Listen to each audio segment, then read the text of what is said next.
I know James is very, very strong. I think he's the type of a bodybuilder that train heavy at all times.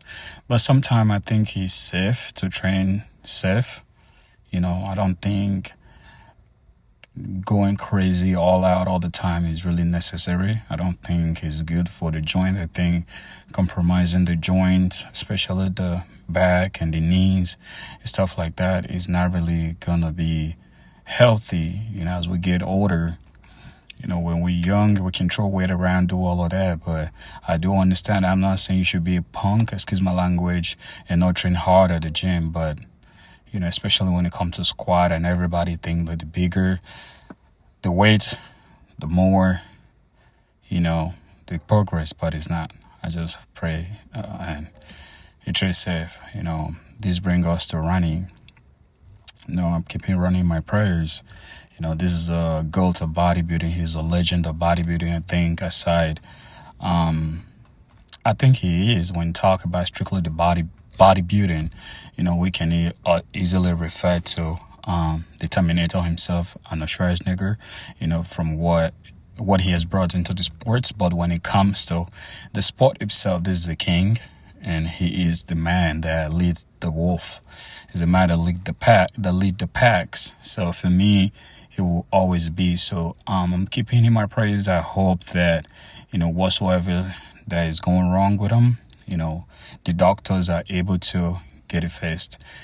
This is the update on Ronnie Coleman's condition. According to his family, Ronnie has been transferred to a specialized medical facility to receive the highest level of care available. He is currently being treated for an infection in his bloodstream and remain under close intensive medical supervision.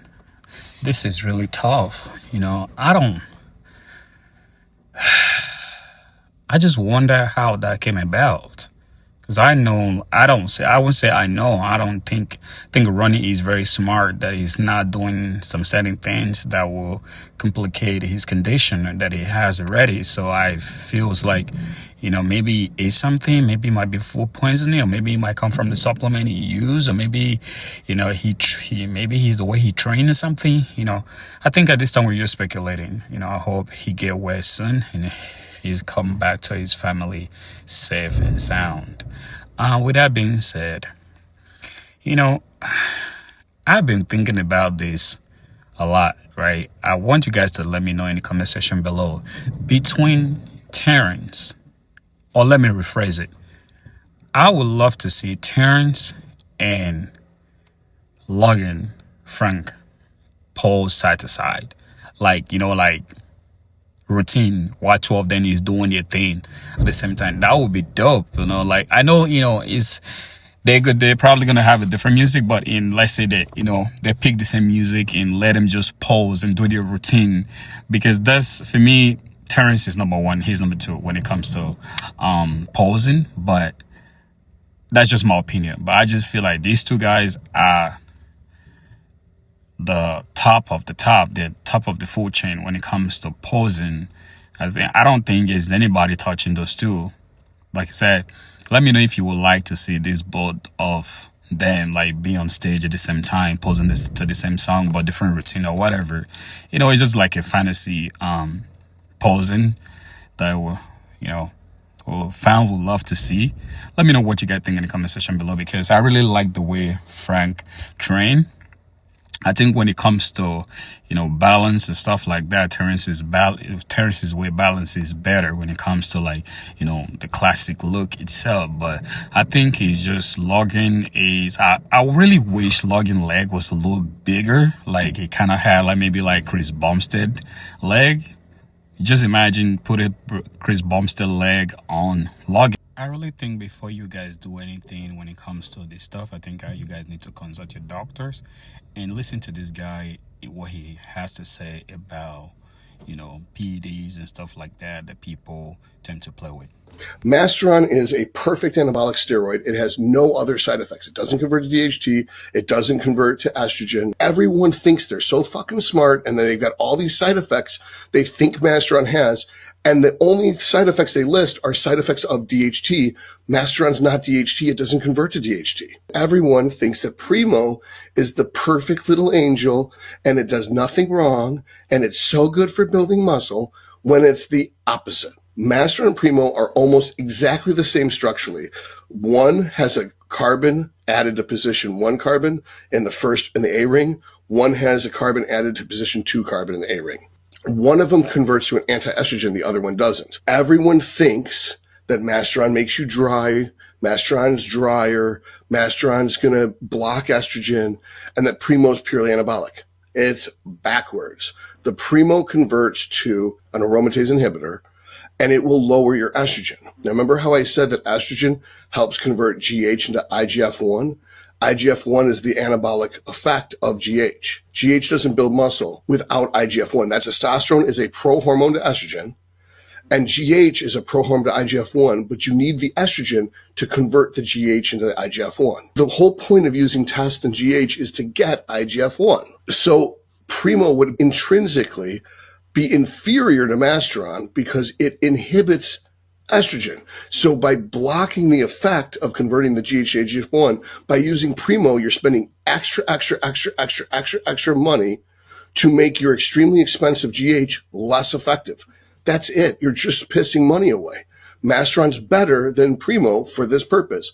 When it comes to structure, when it comes to physique, when it comes to balance, when it comes to muscle sections, when it comes to, that lines that you look at and you look at it again and again and again, like, oh my God, this guy is one of the most genetically gifted classic physique guy. I think Branch is one of those guys, but I think because he's not in America and he doesn't really do a lot of social media and he doesn't really, Branch, strike me like more of a quiet, easygoing dude. But his physique is flawless. When you look at him from head to toe, there's nothing you can say, oh, he got no legs. Perfect legs. Great vacuum. Chest, arm, shoulders, everything. So what can you really say about him? Like, that is why every show he enters, he always wins. Right? What do you guys think about his structure and his physique? This brings me into these guys, right? This guy that just won Dubai. I forget his name already. And looking at these guys, Angel, Sean, Keon, and Badjo, those were I think those are the top 4 in Olympia last year, right? Keon first, Sean second. I think Angel was third or Badjo. They came fifth lap. The thing is, do you guys really think that this new guy has what it takes to push into this top 4? Do you guys believe that, or he has what it takes to even challenge Keon for the title? I want to know what you guys think in the comment section below. If you guys think he has what it takes to beat Keon just up to 212, Keon the throne, right? But I really think this dude is really, really good. In the next couple of years, with the muscle maturity that he's going to get, he's just growing and he's still pretty young, right? He's in his 20s. You see, he's in muscle sections, his tiny waist, vacuum, crazy leg, crazy shoulder, crazy arm, great lats, good poser. Now, it is really, really going to be crazy. 212. But the thing is, I think this will be Keon last 212 show. The reason why I said that, I think Keon is really contemplating going to Open, because we hear Mr. Steve Weinberger said it, like, he can move to 212, he can move to Open, and he will do damage, and I believe that. So if Keon moved to 212 next year, trust me, this dude is gonna be next dude to be 212 champ. The reason why I say that is because he's so good. I know, like, Badjo is pretty good. I don't really see Angel as a threat because Angel legs is not it's completely off compared to his upper body and compared to the people he's competing against. Badger have a good legs. I think Angel and Sean I would still take Sean leg better than Angel, because Sean upper body and his lower body is okay, right?